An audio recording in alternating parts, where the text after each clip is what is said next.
A deputada federal Bia Kicis, presidente da Comissão de Constituição e Justiça da Câmara, convidou Luiz Roberto Barroso, presidente do TSE e ministro do STF, a participar de um debate sobre o voto impresso auditável. O ministro se manifestou através da velha imprensa, dizendo que o voto impresso causaria caos nas eleições, e a deputada o convidou para explicar os motivos da afirmação.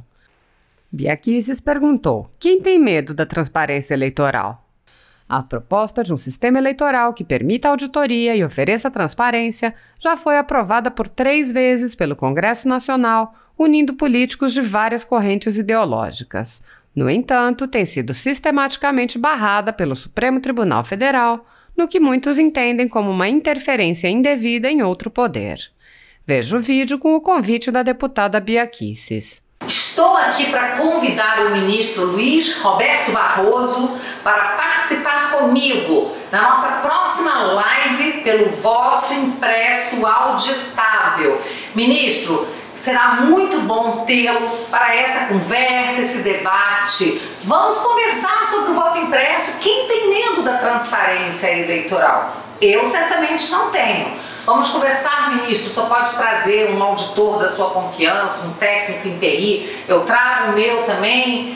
Vamos trocar ideias, vamos aprofundar no debate. O povo brasileiro está esperando por isso, o povo quer entender por que o senhor diz que o voto impresso auditável vai gerar o caos, o voto impresso auditável vai fazer com que as pessoas queiram judicializar as eleições e nós não precisamos disso. Ministro, vou falar uma coisa para o senhor, isso não é verdade, porque o voto auditável, ele é auditado extrajudicialmente, ele não é auditado na justiça, mas ainda que alguém se sentindo lesado queira recorrer ao judiciário, o que diz o artigo 5º 35 da Constituição, ministro? Nenhuma lei poderá afastar uma lesão ou uma ameaça de lesão de direito do Poder Judiciário. Então, ministro, eu entendo que o nosso sistema que não permite ao candidato ir ao judiciário, porque se não dá para auditar, se não tem o voto materializado, não dá para discutir se houve ou não fraude. Isso, o fato de impedir que o candidato insatisfeito vá ao judiciário, torna o sistema inconstitucional, por afronta ao artigo 5º 35 da Constituição. Ministro, vamos conversar. Eu tenho certeza que esse debate será muito esclarecedor e o eleitor brasileiro merece.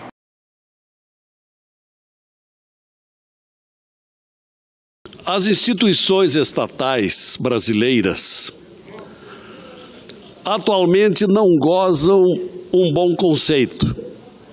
Os poderes constituídos têm sido muito criticados. Todos os brasileiros estão aí a ver e a fazer coro.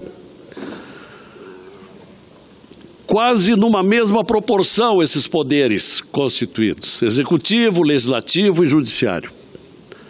Mas nada mais decepcionante, pelo que tem mostrado a sensibilidade das pessoas com relação às surpresas que tem nos dado o Poder Judiciário, que sempre foi uma esperança de justiça, por sua moderação, seu equilíbrio, a isenção a envolvimentos políticos, etc. Só que isso não tem sido assim. O Judiciário tem dado margem seguidamente a desencantos populares, em generalizadas decisões, e se permitindo centrar aqui no que é mais notório, por exemplo, nas decisões do Supremo Tribunal Federal, que tem liberado delinquentes, escancarados delinquentes em abusos com o dinheiro público.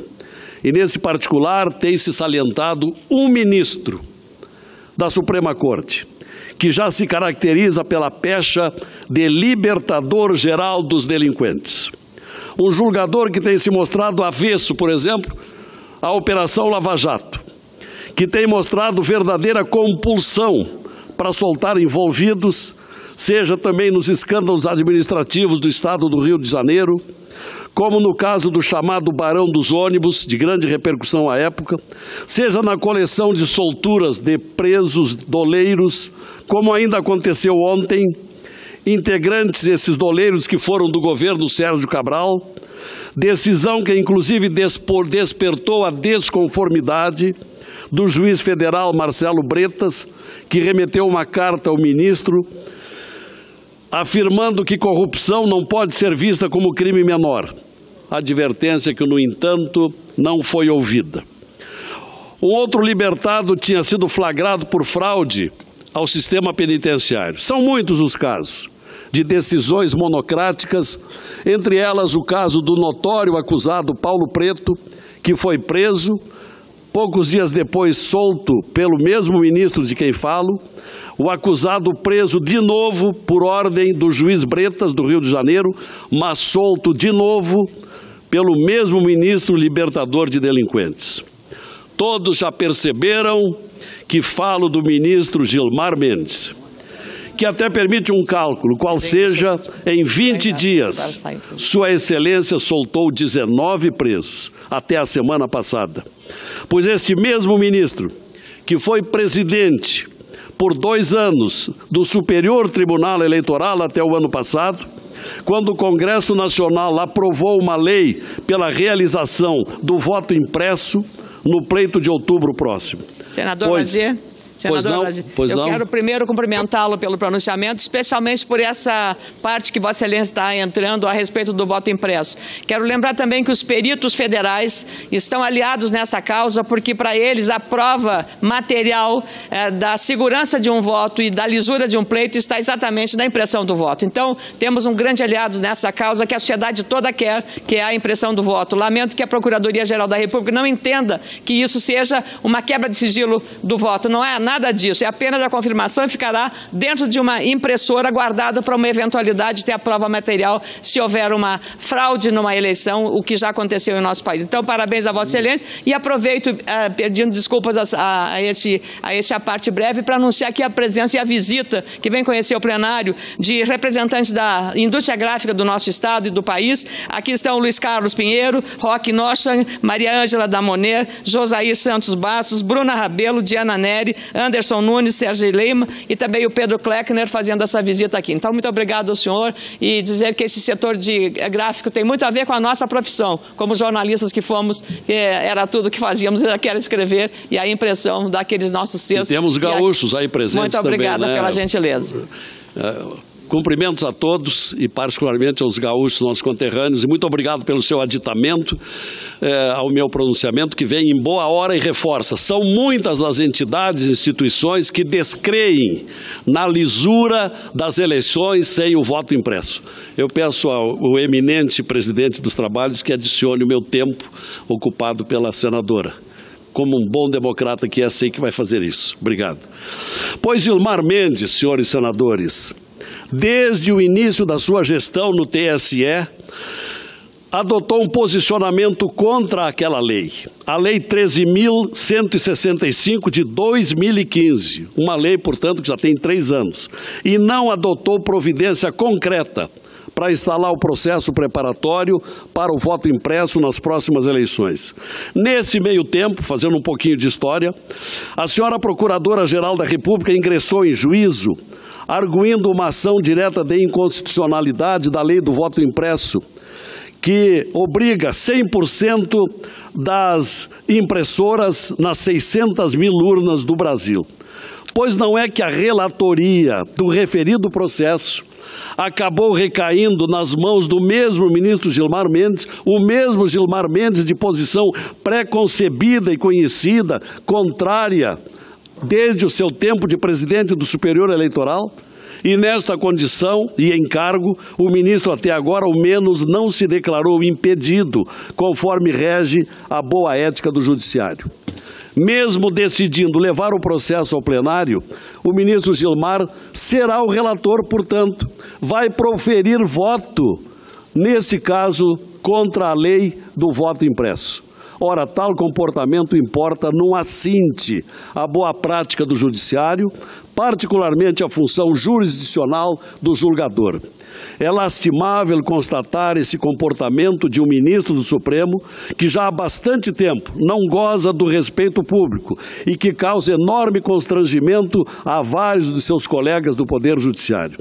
Gilmar Mendes vai julgar esse processo, também em causa própria, porque se houve omissão lá atrás, na época do eleitoral, se houve a hipótese viável da prevaricação, o envolvido era o próprio relator de agora, do projeto do voto impresso.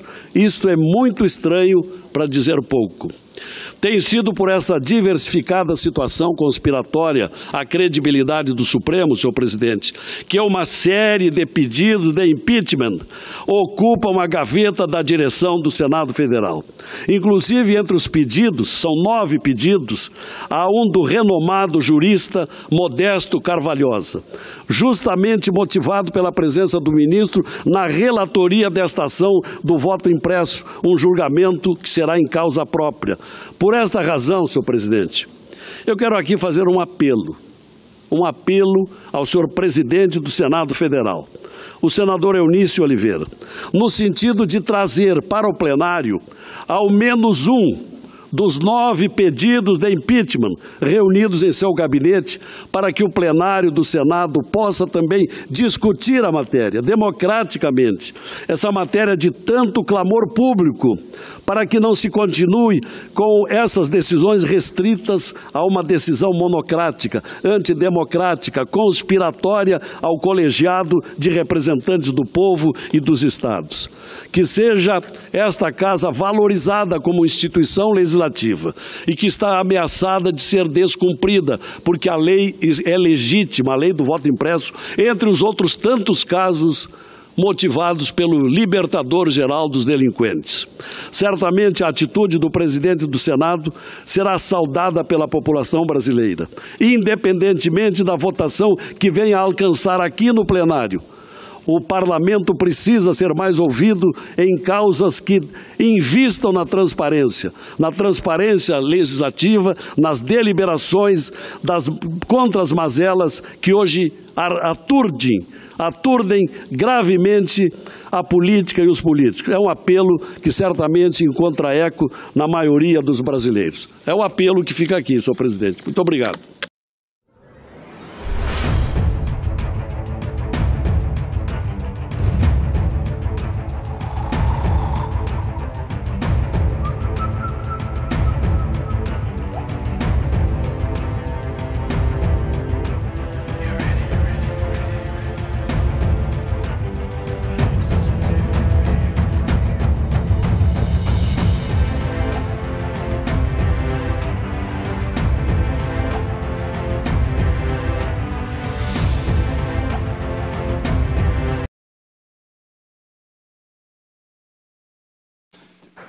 Deputado Izaldi, grato pela gentileza da oferta à palavra. Meu nome é Samuel Gomes, eu sou advogado e sou secretário, funciono como secretário executivo da Frente Parlamentar Mista em Defesa da Soberania Nacional, presidida pelo senador Requião.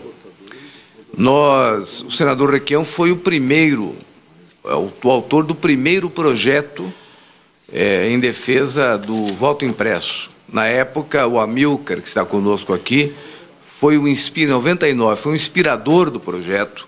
O Brizola apoiou o Requião e me contava no bastidor aqui, contou a todos os senhores aqui, a pressão que, à época, o presidente do Tribunal Superior Eleitoral, o Jobim, exerceu sobre a tentativa de aprovar o projeto. Depois foi aprovado, e mais adiante esse projeto acabou naufragando e nós tivemos outras tentativas. O que é que o mandato do senador Requião e eu e outros companheiros estamos fazendo? Eu conheci os companheiros que estão aqui, quero dizer o seguinte a todos, eu sou um nacionalista, a minha orientação política é a defesa da soberania nacional e eu sou um homem de esquerda, sou um nacionalista de esquerda. E a causa da soberania nacional não tem dono ideologicamente. Qualquer pessoa de boa vontade, qualquer brasileiro honesto, deve defender a soberania popular, porque ela é a única alternativa para a defesa da soberania nacional.